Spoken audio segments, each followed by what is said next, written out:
On the meeting to order, please rise for the flag pledge. I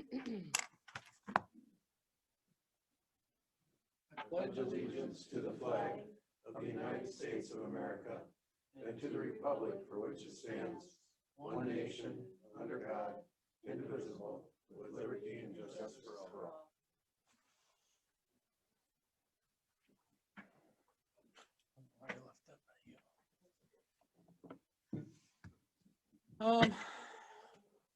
Pardon?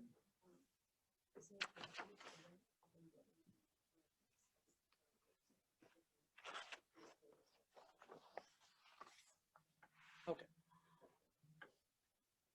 First, we need approval for the agenda. Second. Mike made the motion and Patrick seconded. Sounds good. All in favor, say aye. Aye. Agenda is approved. Everyone had a chance to look at the minutes. Do you have any motion on that? Motion to approve. Second. Louis, motion to approve the minutes, and Jordan seconded it. Any discussion about the minutes? If not, we'll, all in favor, say aye. Aye. Opposed? Passed. Petitions, docket number PC 09-16-2101. The request that was put on the table last month has been, they withdrew the petition now, so it is no longer on the table. It is now to be continued at a future date, or well, gone, Forgotten. whatever, forgotten. If they redo it, they have to restart all over again, correct? We don't need a vote on that or anything, it's just a notification that it's no longer on the table. Okay. We should vote to take it off or throw it in the garbage? I believe you have to vote to take it off the table, but not a motion in regards to the request to withdraw the petition. I'm sure Stephanie will correct me if I'm not quite right. She's remote. Okay, Stephanie, we need your wisdom here. Yes, you should, to keep the record clean, you should do a motion to take it off the table, but then you don't need to act beyond that because the petitioner has withdrawn it.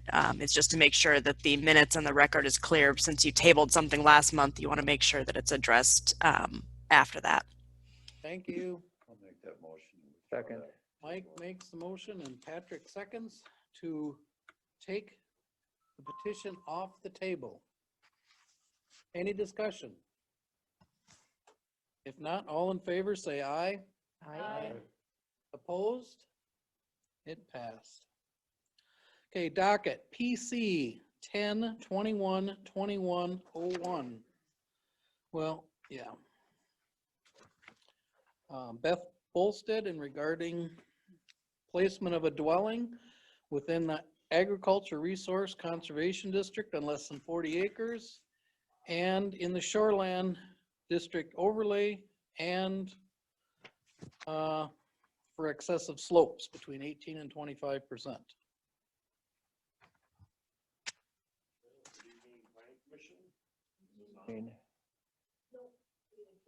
Lights are on.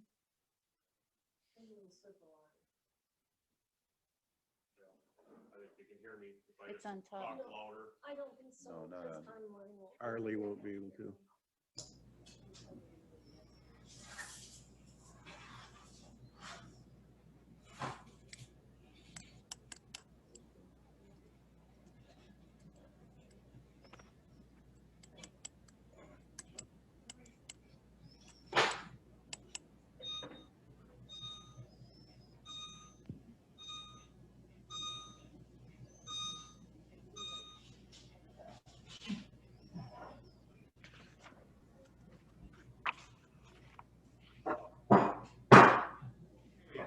Regards to 10-21-21-1, this is a petition where they are asking for consideration. Okay, Sir, or Ann, I'm amplifying your voice. still can't hear Eric. You hear me now? There you go. I'll just have to talk abnormally loud.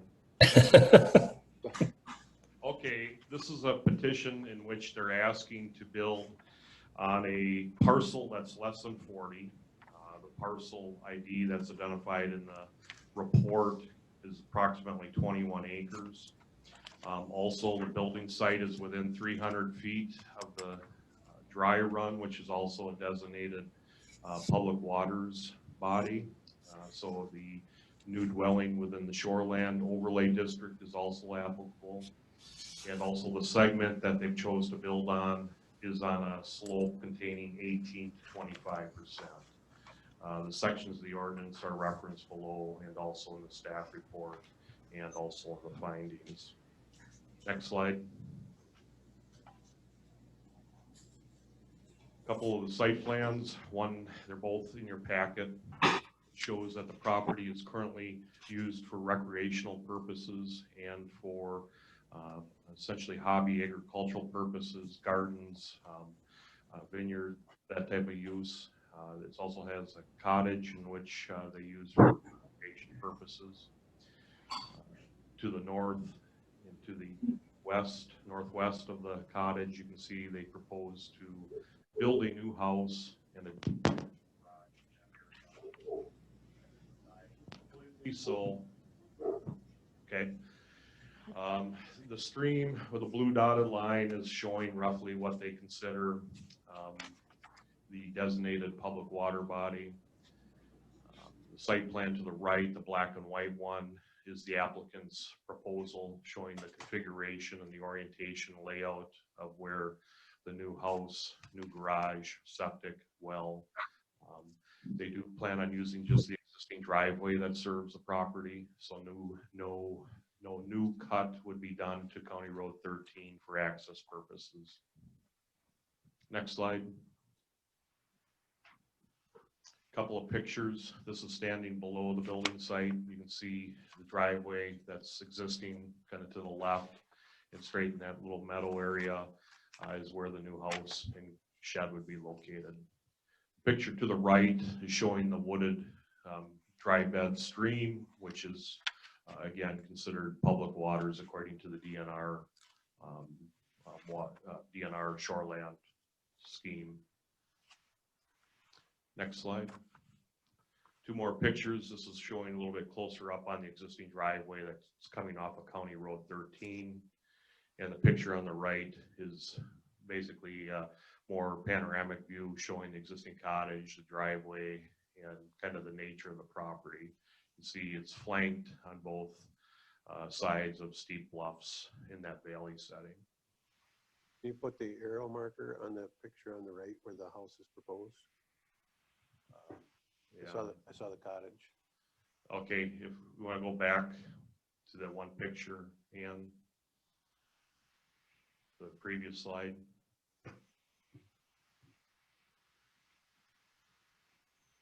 Four. Right there. Oh, number. Yeah, maybe. 4. Yep. Yep.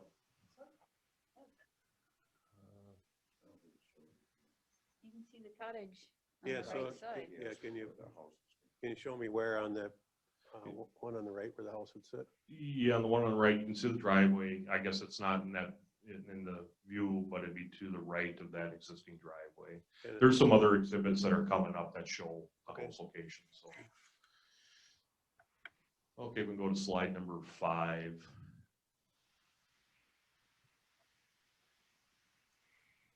Okay, again, petitioners seek to establish a home on land in section 28 of Pleasant Hill.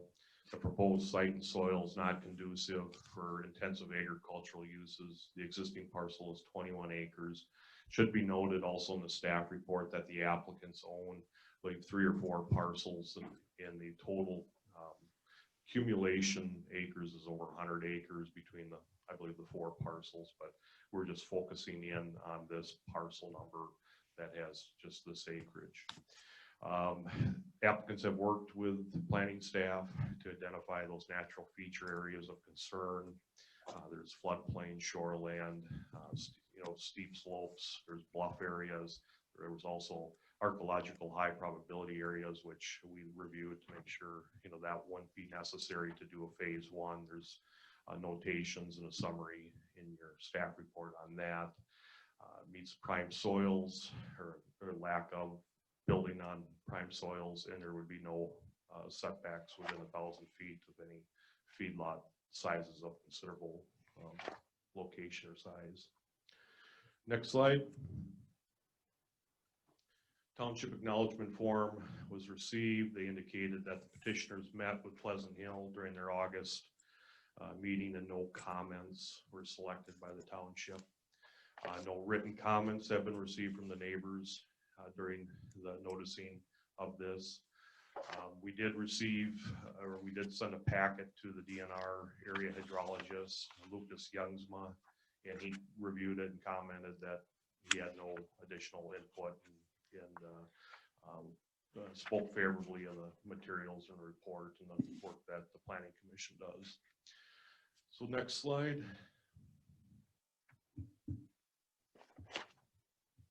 This is the LiDAR with the elevations. The red arrow is indicating about where the house would be on that terrain. And looking at the base of that and measuring up, I believe staff has determined that would be about a 22% grade within 100-foot segments of their development of where they want to put the garage and the house. The LiDAR shows breaks of 10 feet in between the yellow contour lines. The red or maroon lines that are in between those are indicative of 2-foot changes in elevation on that landscape. Are you doing that just off the math of the contour lines, or are you actually setting a couple of poles and running a line and using a level and finding out what percent it is? We would resort to that if it was borderline, but LiDAR is highly accurate from our experiences. So in this case, as long as it's clear, I think based on the LiDAR information, that is satisfying our purpose. Next slide. Again, showing some of the features, the bluffs both on the north side of the road and also the south side of the road. That limits their acreage and their parcels for developing as far as the bluff regulations. So all in all, with all their acreage considered, this was the most actionable for proceeding with a building site. Next slide. Talking a little bit about the floodplain. This is the current FEMA overlay showing the zone A or the 1% flood. Again, this is the one that's still in effect, but it's kind of grossly inaccurate and it will be subject to change. I guess we'll move on to the next slide. This is what the new data would show for the zone A or the 1% for that area. So it is notable to point out that it looks like it continues much more into the north of the property, and it also does encroach closer to the road or to, I guess, the kind of the northwest on the landscape.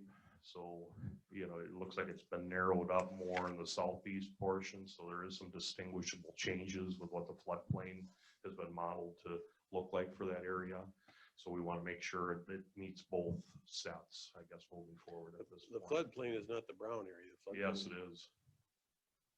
Yeah, the brown shaded area would be what would be modeled to be considered in the 1%. Those red or maroon cross sections are what the 100-year flooding elevation is predicted to be. So you can see that 973.48, if you were to follow that north on that point, that would match up with those LiDAR maps that I showed earlier. It would show on the elevation of that. And it's, So the road is higher than the brown tan area? oh yes, yeah, County Road 13, it's a down slope at that point. I thought it was sloping up the hill to bluffs. It is, yeah, it's sloping up at that point.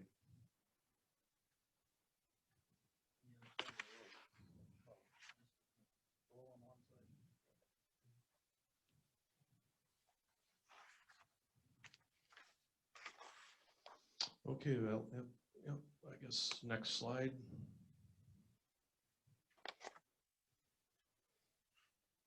other way. Okay, yeah, there's the soils. Yeah, and this is just a view of the class 1 through 3 soils on that parcel. Relatively minor amount. So according to that section of the ordinance, I believe it's less than 20 or 25% of that. So that would meet the standard. Next slide. We got a quick video.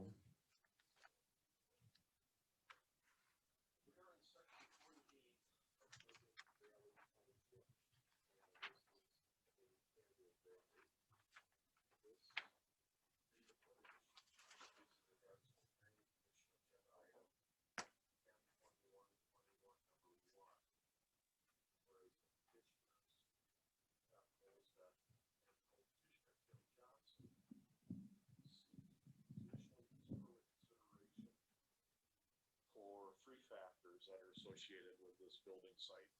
We're currently looking to the west. You see County Road 13 up on top, the petitioner's existing driveway and their existing cottage in the distance. The applicants wish to construct a house in this area and a garage. There'd also be a well in this area.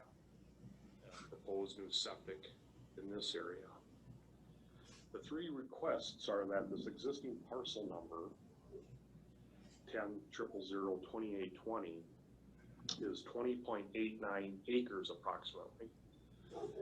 So the first item is to allow a new parcel on less than 40. It should be important to note that the applicants do have several other multiple parcels that are in the vicinity and somewhat adjacent. They do have over 100, but however, just taking action on this parcel would be to just address that straight up with the parcel as applied for and indicated as the 21 acres. The second request is that the building site would technically be within 300 feet of a shoreland area. This is a dry run. There is a quarry to the north, approximately half mile in that direction, and it's a dry run at this point. I can maybe show a view. Kind of looking in that way. And the applicants have indicated that you do see intermittent flows after heavy rainfalls. I believe as you go south in this parcel, 500 feet, you actually start to see a small flow works its way to the south in that direction. Petitioners have an existing cottage that they use this property for recreational purposes. The applicants do obtain the permitting for this. They would keep the cottage just for extended, I think for vacation and for recreational purposes. As an accessory use, it would not be another separate dwelling unit or rented out, is staff's understanding. The third part of the request is that the building site, again, would be right in this area. From looking at slope and LiDAR information, it's approximately 20 to 22% at that point. And section or chapter 11.6.12 does require a conditional use permit on slopes between 18 and 25%. So this proposal would be within that range. Staff has put together several mapping exhibits that show the LiDAR, that show the soils, that show the slopes, steep slopes, the bluff. As we get on the other side of the road, clearly bluffs, and flanked by the bluffs on the east side of the valley are also bluffs. Floodplain has also been submitted as additional exhibits. And again, I just show property, kind of the valley floor.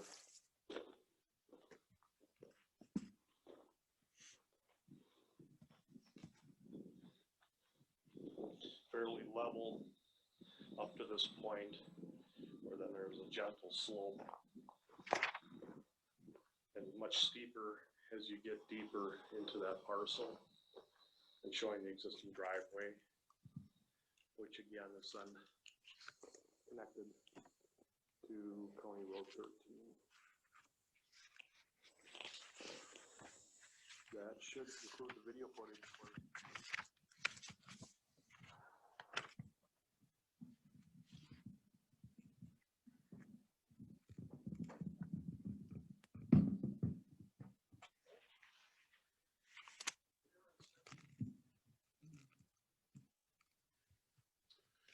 With that, I guess, is there any questions? Oh, actually, there was one slide. The conclusion, project would add a home site. Site would not be on prime farmland or in the floodplain. Recommendation is to consider all the testimony and materials before making findings and considering the criteria that supports the Planning Commission's recommendation. If a decision to recommend approval is made, staff has included conditions for consideration in light of all three of the requested CUP sections. Any questions? Yep. You mentioned that there was a quarry not far from there. Is that an active quarry? No, it's not. How long has it been deactivated? Over 10 years? Oh, yes. Okay. Yes. Does the existing cottage have plumbing? I think it's got a self-contained unit. So if you're asking, is there a septic system? I don't believe so, but maybe the petitioners could comment on that too. Like I was noticing it received a high score for the final composite map. And I thought if there's already some sort of residence existing there. It's kind of surprising. No, with the comprehensive composite score, you're not going to see the low or desirable numbers unless you're adjacent to city limits where it's already been essentially marked for rezoning or where you'd like to see growth. And that was pretty much confined to the urban fringes of the county. How many feet from the existing cottage to the new dwelling? I would say roughly 200 to 300, maybe not that much. Okay. So Mike, you were part of this process when we adopted this ordinance. Rural Heritage District is any existing structure and with any other structure that would be within 300 of an existing structure would be exempt from the fluffland and shoreland regulations. So it seems to me like this is already a grandfathered parcel. Yeah, the cottage is a mobile unit. It's registered and plated. Didn't used to be there?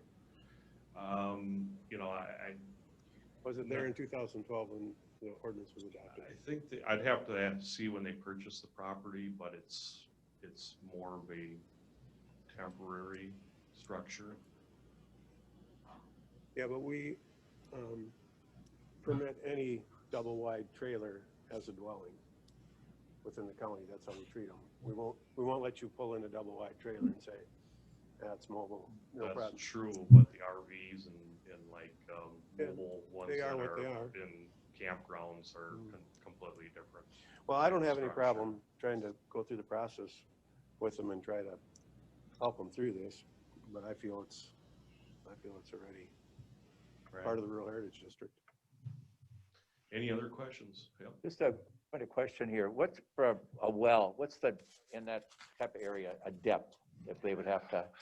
Again, I'd just be speculating, but in a valley setting like that, I'd anticipate 150 to 200 feet for a new well depth. No further question. So when there's this many pieces, are they only paying one fee or are they paying 2 fees? Or are they paying 3 fees or? For this, Yeah. they paid one conditional use permit application fee, and they wanted to make sure we covered all aspects of All it. right. Well, that's important to me. Yeah. I wouldn't want to, you know, I might be fighting for this other position more if we were charging them 3 times. Right. Well, I I'm saying. No, I know, yeah, I Yeah. know. Staff is extremely sensitive of that issue, Steve. Okay, I appreciate that. Any other questions for Eric when he's up here yet? Yeah, I'd like to go back to the cottage, you know, and I appreciate where Steve was going with that, because if it was used as residential purpose, now the definition of cottage is quite open, right? Cottage, cabin, seasonal.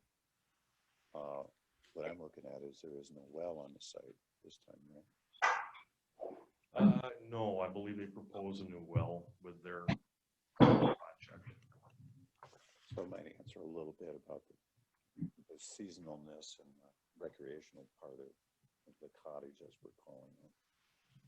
But to me, I'm not factoring much in for that. I'm looking at the site and what's being asked for. And if they want to leave that, I have no problem with that. It's just like an accessory building as far as I'm concerned. So thanks for clarifying that there's no well on the site. All right, any other questions for Eric? If not. Thank you. Okay, the petitioner, if the petitioner would like to come up and speak and tell us all about what you plan on doing and answering all our questions that we don't know the answers to. You have to give your name and address, please. Hi, my name is Beth Bolstead. I reside at 32136 County Road 13 that you just saw in a video. And I'm Tim Johnson, and I also live on the In the same Campbell Valley. I did not anticipate taking the podium, so I don't have a presentation or anything like Eric. Thank you, Eric, for putting all of that together in the report. But I'm willing to take any questions you guys have. Yeah, I kind of do. No, you made it clear that you're residing there right now. Is that correct? We actually are seeking homesteading as we speak. We sold our home in the Twin Cities because why wouldn't we? The market was so great and it's beautiful down here. So we actually took residence in July in the tiny house that you saw. Find out it's seasonal. It's got tank plumbing, much like a camper. So we will be snowbirding this winter, and maybe next we'll help you hopefully build. Did that answer your question? Yep, it did. Thank you. So there's no septic and no well. There is no septic Okay. and there is no well. Any other questions for him?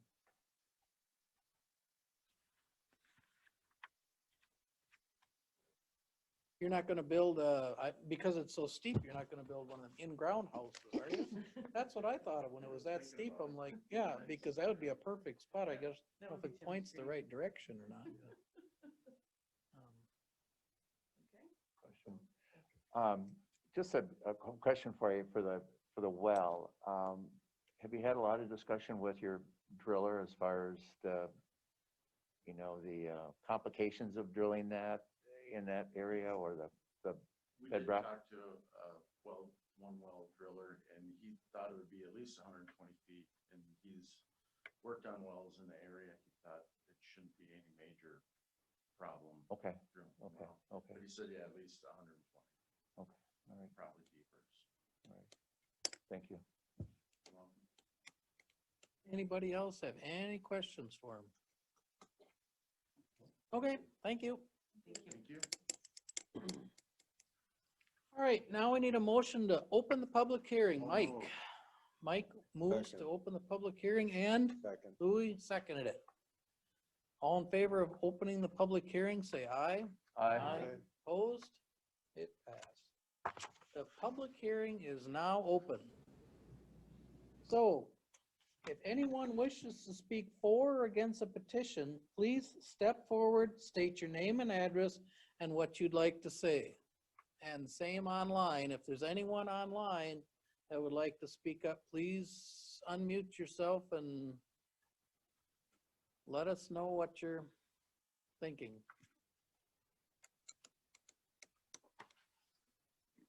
Do you hear crickets?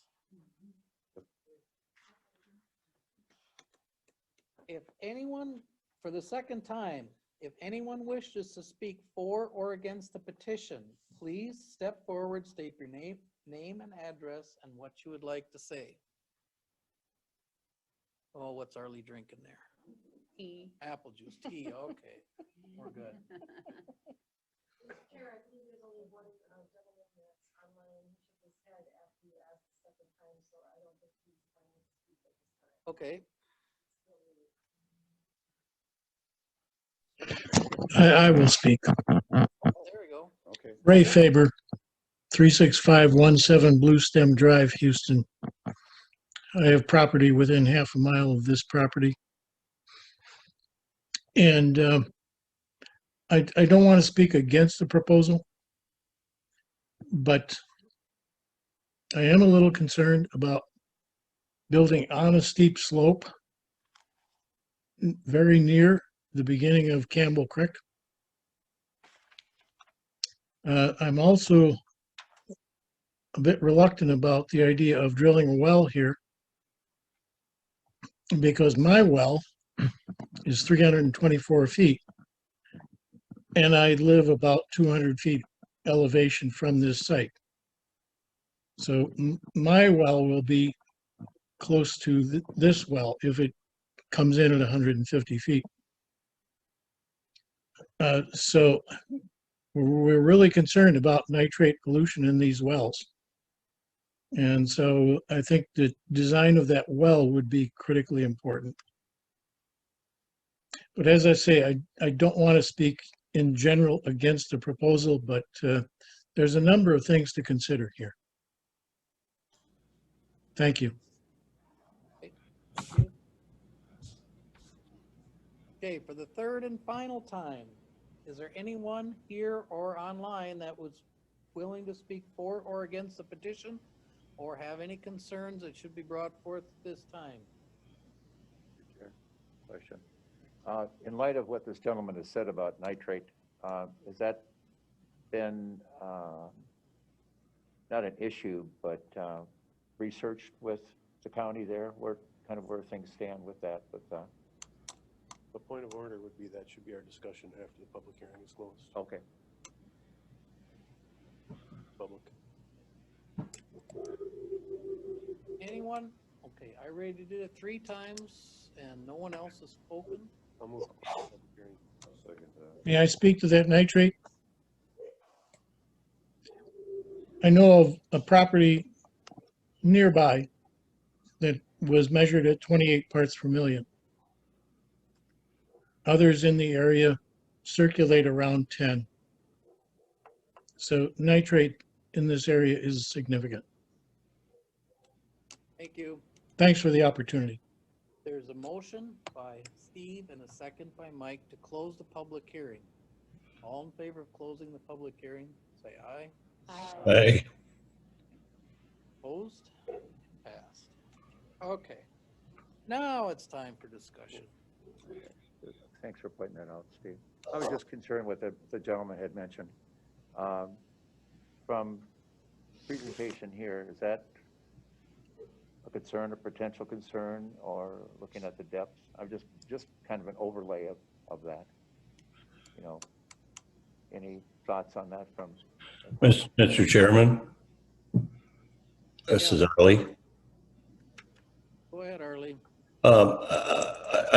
With the issue with the well, I would think that would be with, you know, yeah, they've got rules and regulations. So whoever digs that well, I know we just did ours at our mother's place here a few years ago, and they have to dig so deep to find certain types of water and nitrates. So I think that is totally up to whoever drills their well. If they have nitrate problems, they'll have to address that issue when they're drilling it, you know, and they're really not going to probably know until they get it drilled. Isn't Ross Dunsmore or the county's involved in that process too, right? It has to meet all state regulations. Okay, It okay, has to be that's by an clarification. I approved well appreciate. driller and Okay, there's I all appreciate kinds that. of rules Okay. and regulations. Same with the septic, they'll have to, Okay, thank you. but we don't issue the wells or septics here. And drilling the well does not cause No, no, Oh, no. so I'm not sure, I mean, and like I said, any drill And well drilled nowadays is all, you know, it has to meet all the specifications. Casing, Typically, okay. yeah, the Casing, casings okay. and everything, the older wells are Okay, typically okay. the problem, are the older ones. Thanks for that clarification. I appreciate that. Anyone have any discussion to be brought forth at this time?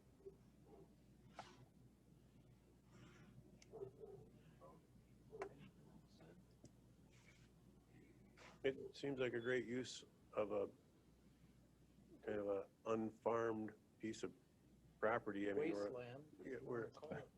we're trying to protect farming. Recreational wasteland or whatever, I mean, it Yeah. sure works good for, I mean, what they're using for now, they have it mowed and, just green space, I guess, but it's for agricultural purposes. You know, and they do have well over 40 acres there, but they're using the one parcel. So I guess if they really wanted to, they could put it on their 100 acres and they wouldn't have to worry about the 40 acres either. They still have the other two problems. Yep. I just wanted to comment, the topography based on the design of the home and garage, these are not technical things that we don't see all over the county. I mean, when you drive around, there's a lot of steep slopes. So if they design their home to match into that topography, just because it needs a conditional use based on that, with the acceptable design, I could see working around that. Yeah, it can be a beautiful layout for a lower level walkout and build right into the hill And it would be up to the without owners. really disturbing a lot of the topography. As I read through it, it appears to me that's their intent. And again, some of these other issues that we were delving in are really, it's required to have a suitable well, it's required to have a suitable septic. So us to speculate on that is beyond our civvy, and that's not what we're here for. So if we think that it can be designed properly and the location's right, clearly, I understood, I think, the floodplain, and we're out of that. As far as I can see, pretty much a dry bed right now, but we all understand, we live here, we know water runs down these ravines. But from what I saw, the house, the dwelling, and the garage are well above the floodplain.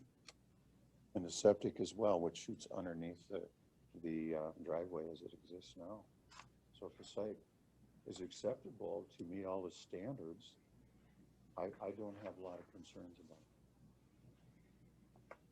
I think from an excavator's standpoint of view, maybe to address what the guy online was bringing up, I don't think building on that slope would be a big deal with, you know, the erosion control stuff that the county's gonna require anyways. I mean, we've done projects on steeper areas than that without an issue. Louis, Knowing some of the past agricultural history of some of that land down in that valleys, the land was basically good for pasture for cattle. And with the cattle profits and being what they are, that's not very much opportunity for agriculture to exist on that type of land. This would be a better use for it than putting cattle on it, or they could even have a few head of cattle themselves on some ground like that, but it's not. pretty steep, maybe goats, huh? Well, I remember as a kid walking in this county that a lot of these hills around this place were all bare, and there was livestock on these hills all the way around. And since the livestock has disappeared on a lot of these farms, the trees have grown up.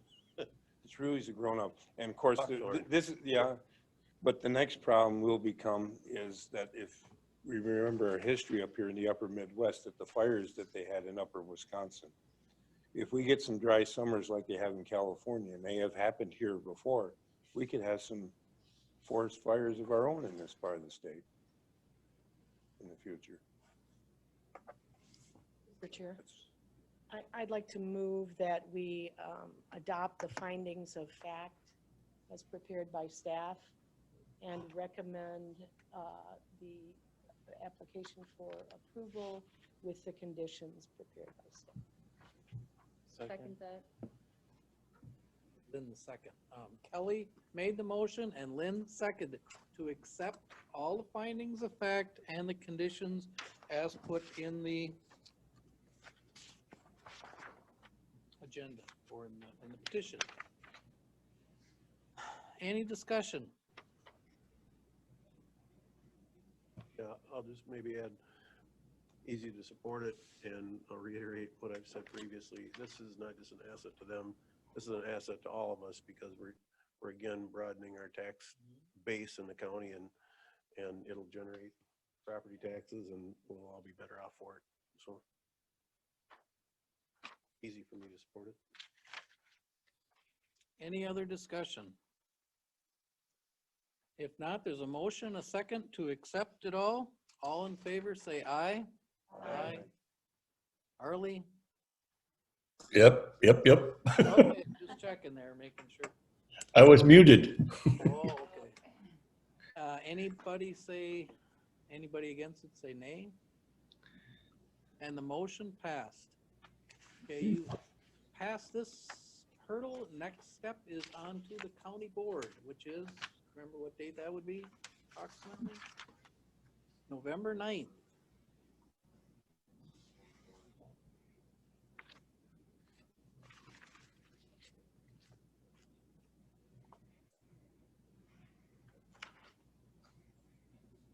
All right.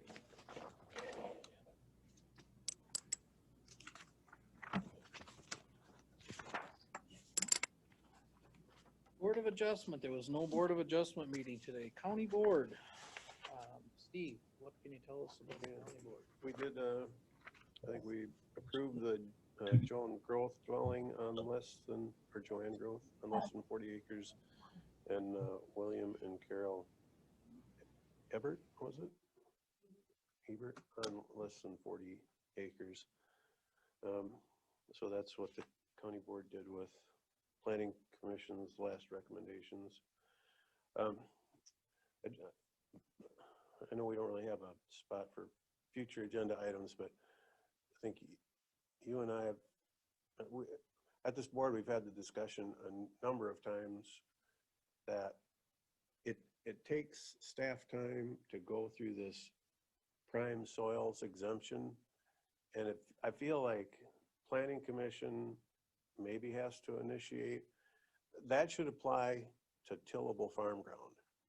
Prime soils should not apply to, and in fact, we've had the Amish have to move their dwelling out of the woods and into the field because the woods was prime land. So we need to, I feel like the county, if it goes to the county board, I think I could get their support, but I think it would wouldn't it help things, Eric, if prime soils only applied to tillable land? Why would we care about the prime soils in a situation like this? Yeah, I think to some degree, an amendment could be considered. The type 3, I know Marcia was adamant that when we passed that ordinance, she wanted to add type 3, which is a deviation from the USDA classification federally of prime soil. Everything that they do in FSA, USDA, there's type 1. She was adamant that was special and all and all, and she wanted to add 3 full definition.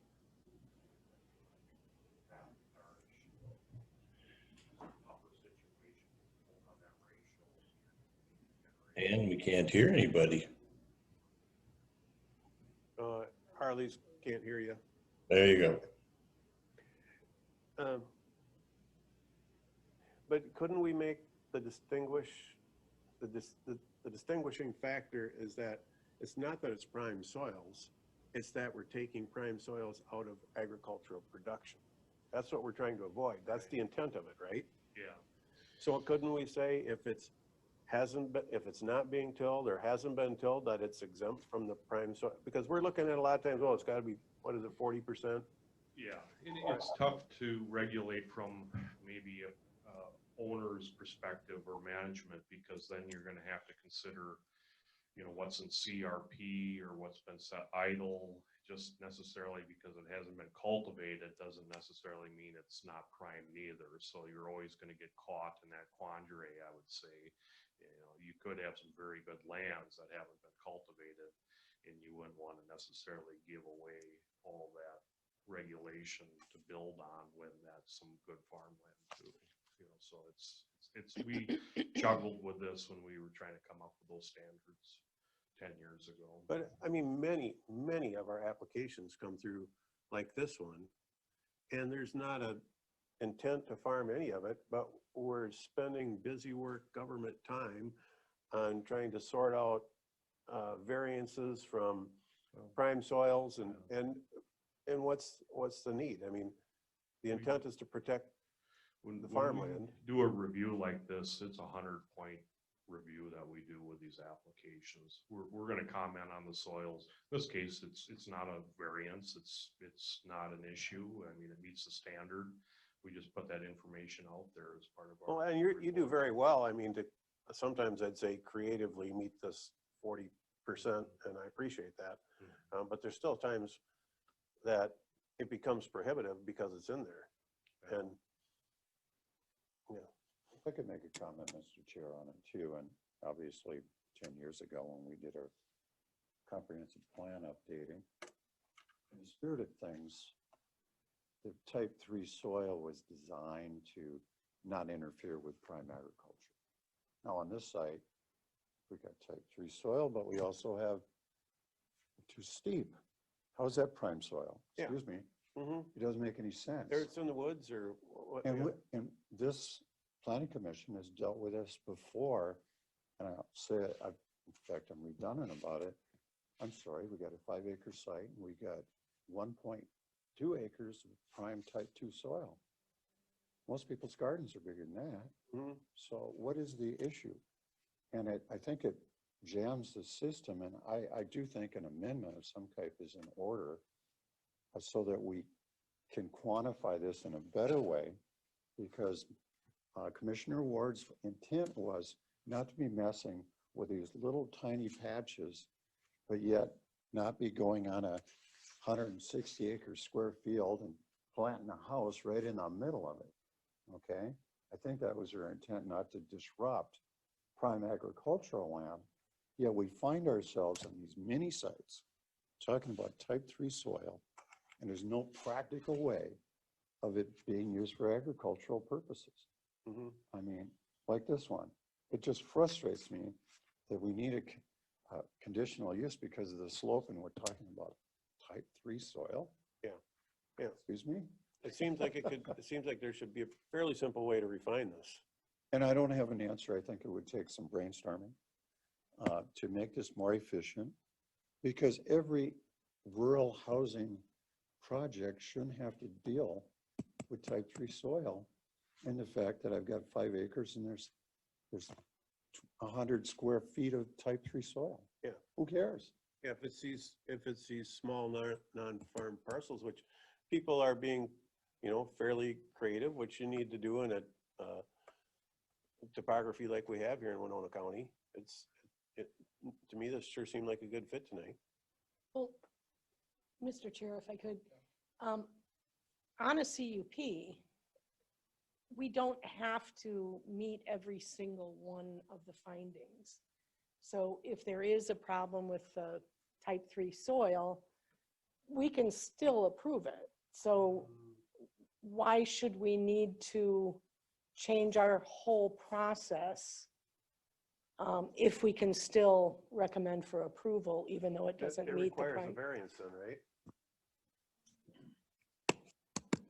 Two different standards.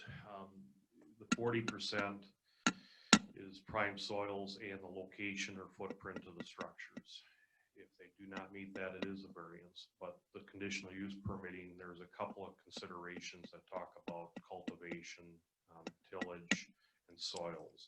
Whereas Kelly's correct, they're talking points. Do they meet the intent or not? And I think then you can look at the landscape and the position, and I think you can give that equal weight as far as the. But if it doesn't meet 40%, then it requires a variance, doesn't it? Correct. If it doesn't meet that 40%. And we don't have the authority to do that here. even though none of it might be, ever have been farmed or ever be intended to be farmed. And, you know, staff works with property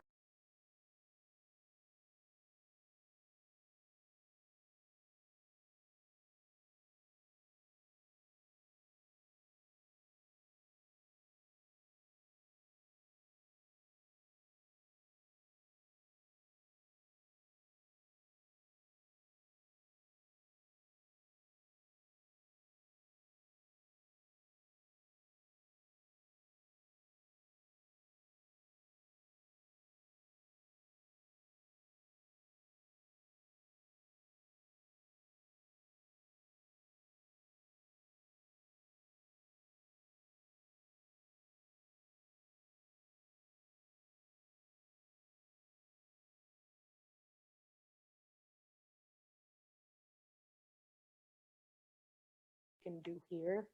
It sounds like something that, I think that's exactly what we could do here. We can initiate it. We can't change it. I mean, we can recommend. I'd like to make a little comment, because I don't think it was quite 10 years ago, was it? Because I remember when we Well, you were on the passed this, committee. yes. I, And I remember we had a lot of discussions with it because of the, Right. it's so hard to define. You know, if you change it a little bit, well, you're gonna maybe take this away, but now you're gonna add this.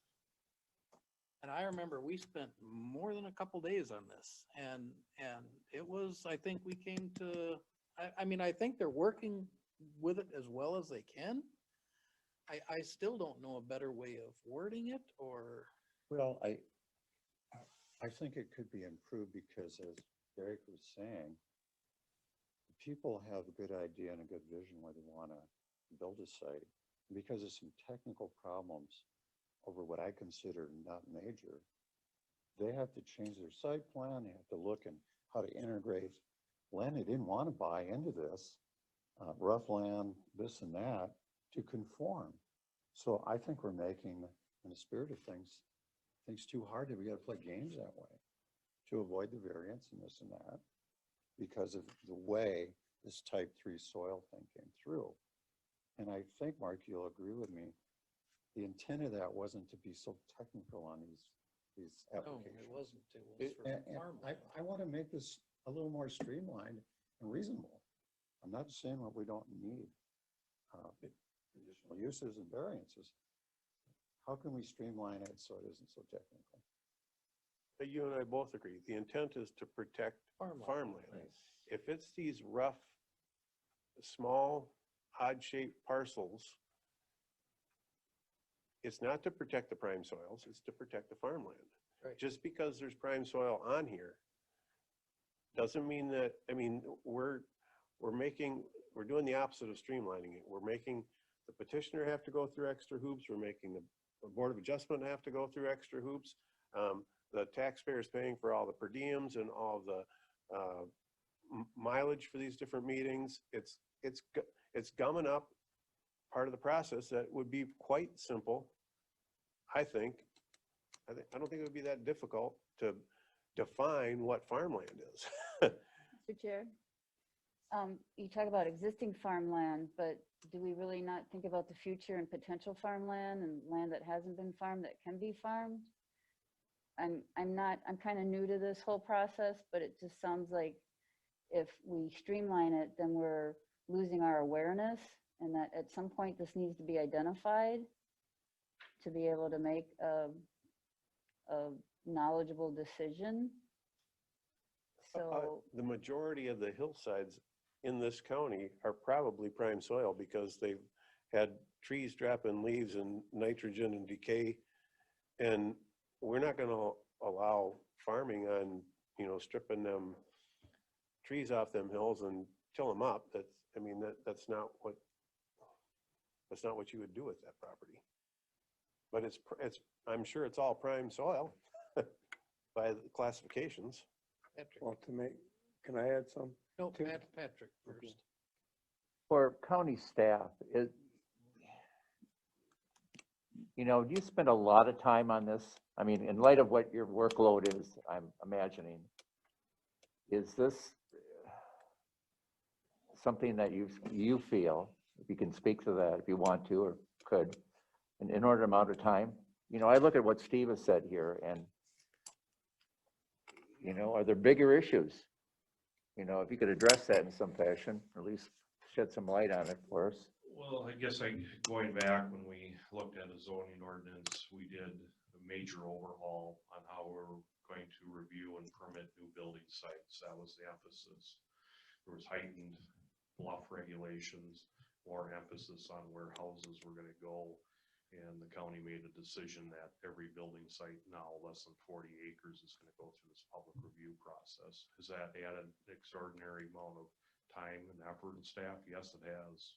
I mean, these are no minor undertakings. Sometimes, in this case, it's pretty straightforward, and we get into a routine where we can, you know, just revisit the whole history of these and what are the main points. And you can see from the staff reports, a lot of it is just carry over and fine tune based on specifics. So, but as time goes on, you know, I don't know. You know, I guess I'm just staff. If you want. Mr. Chair. Oh, I'm sorry. Go ahead. So we're having a ranging discussion here, and I'm just throwing this out here after being part of housing, Southeast Minnesota housing tour, sort of not quite tiny houses, but slab on grade houses, infill in smaller towns, Chatfield and so on, all around, dancing around Rochester, Olmsted County, and so on, for obvious reasons. But our comprehensive plan also shows some spots that development and housing in particular was encouraged, you know, part of Lewiston. I remember when they had a grocery store. So even though I haven't been living here more than 5 years, I've been visiting the area for closer on 35 years. So I really think that because we have leaders gathered here in this group with the county board as a whole and so on, and we've been referencing the comp plan quite a bit lately, which over the next couple of years we'll be ramping up a lot more public participation about it. But the planning department really appreciate a review of the housing, what the county board voted on to work on for housing, what our goals and objectives were, because a certain amount of what we're seeing happening here, whether number 3 should be called prime soil or whether underlying soil that really is prime, but if it's in a woodland, we get all that, of course, and you know, we don't have any problem if the planning commission wants to have an ordinance revisited. That's what we're here to do for you folks, to move it on to the county board. But if we step back a little bit, even where there are some prime soil areas, like we took out a little bit for a driveway, but we took out less for that driveway by making that driveway shorter. We have these conversations all the time, and they're logical conversations. But I feel like we're missing the elephant in the room in the county, which is there's no place that is workforce housing. I'm not talking about Section 8 housing here. I'm talking about firefighters, teachers, folks that are working in manufacturing. There's no place to live. There's 35 properties instead of 350 for sale at any given time. Across the river, they're doing a lot of slab on grade, Centerville Homes, whatever it might be. I don't think we're doing a good enough job in the county. And if it means an extra workload for us because we're going to try to do a better job with infill, or the county board or this group gives us some more instructions to work on things, we'll do it and we'll find a way to get it done. But I just respectfully request that we start to look a little more globally at the housing shortages in the county, whether we're giving away prime 1 and 2 or prime 1, 2, and 3. A lot of times it's a family situation and it's all very logical. But I feel like it would take some pressure off in general if we had some solutions that were part of our smaller farm hamlets and small towns and communities. So thank you very much, Mr. Chair. Just a little editorial, and I didn't mean to get in the way of any of your proceedings. Thank you. Louis. Well, Steve talked about not farming the side hills. Well, we can if we wanted to spend the money to terrace them. Well, and another thing would go too, over in Wisconsin, if you go in some of them back hills, there's a lot of houses in them hills. You get off back behind La Crosse and Galesville and all them. The zoning shouldn't have locked up the hills for that. If people want to build up there and terrace on them, I don't think that's not the worst site to build if they want to live there, because it keeps it away from the tillable land. Although it'd be an awful high price to build on it, these sites should not be off-site to the people that want to build them. I mean, you understand what I'm saying? Yeah, You can no, build in these roads. They did in California for the last 100 years. They built that way. Yeah. So why couldn't we build here? And with the trees growing up in the summer, you go over to Wisconsin, you can't see them houses that are up in them hills. Yeah. So I mean, it would make for reasonable development both for here and Winona and Houston County to do them things. It would be higher cost developing them, but that's the people that want to live there's problem, not mine. Jordan. I just wanted to say to Patrick's question that we, on the Board of Adjustment, we spend a lot of time on prime soils variances. Yeah, I just feel like it's one piece, and I totally get where Kay is coming from. Louis, I get where you're coming from, and when we adopted this ordinance and comp plan all those years ago, I was standing on the side of how do we keep the restrictions from really scaring people out of our county, which to a certain extent, that's, you know, that's almost where we've gotten to. What I'm saying is there's one piece that I see that's pretty simple that we keep shoving back to the Board of Adjustment, we keep making people pay for, we keep making the planning department deal with it, and we deal with it, is that the intent is really, it's a buildable lot. And if it's not being farmed, it should be exempt from the prime soils.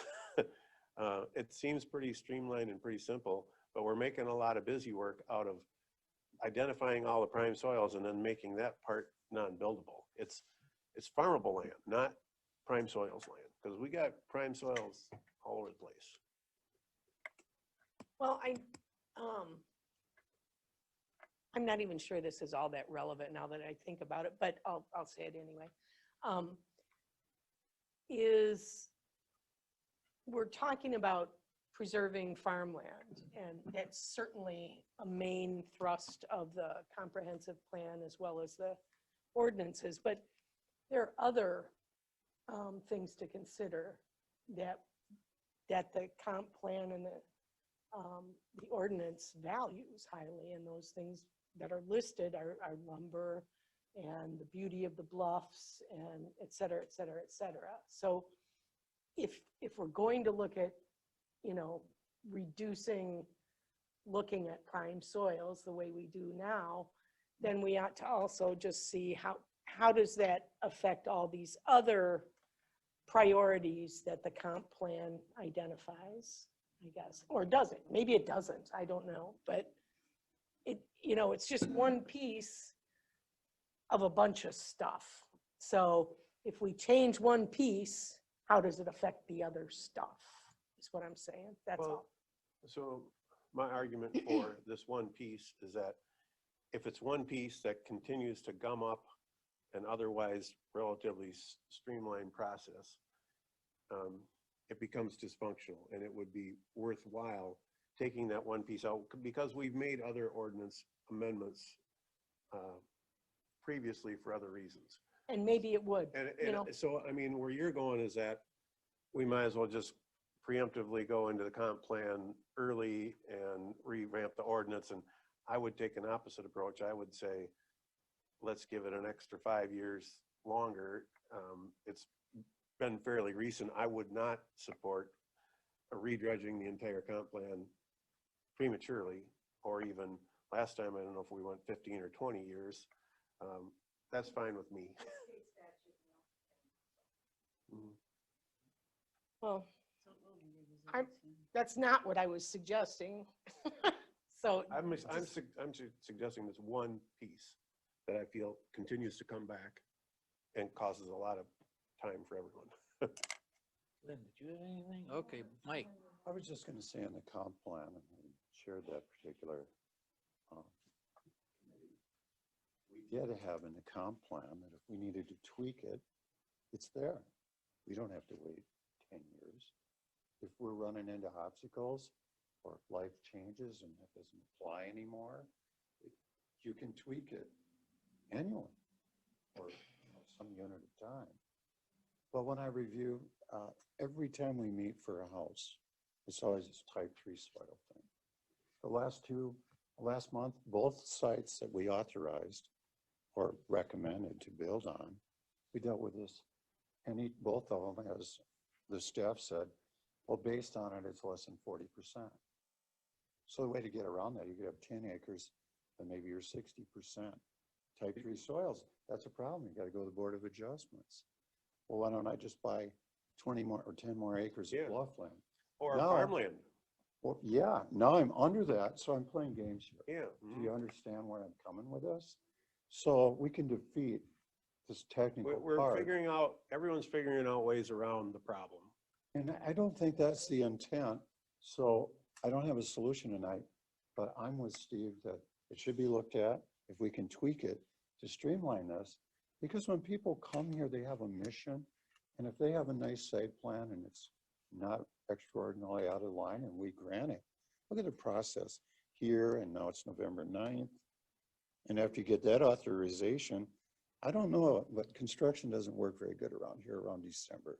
I think I remember You know? specific language in the zoning ordinance, and Kate probably, and Eric would know right offhand, that the planning commission can initiate an amendment to the zoning ordinance. And I think that's exactly what this would fall into. And that's the one I'm recalling, but I don't know the exact wording. So I'm just going to suggest that normally during our county board meetings, we would do a future agenda item at the end of the meeting. That's when that would fall. So that's why I picked now, because we dealt with it yet again, like how many meetings? Yeah.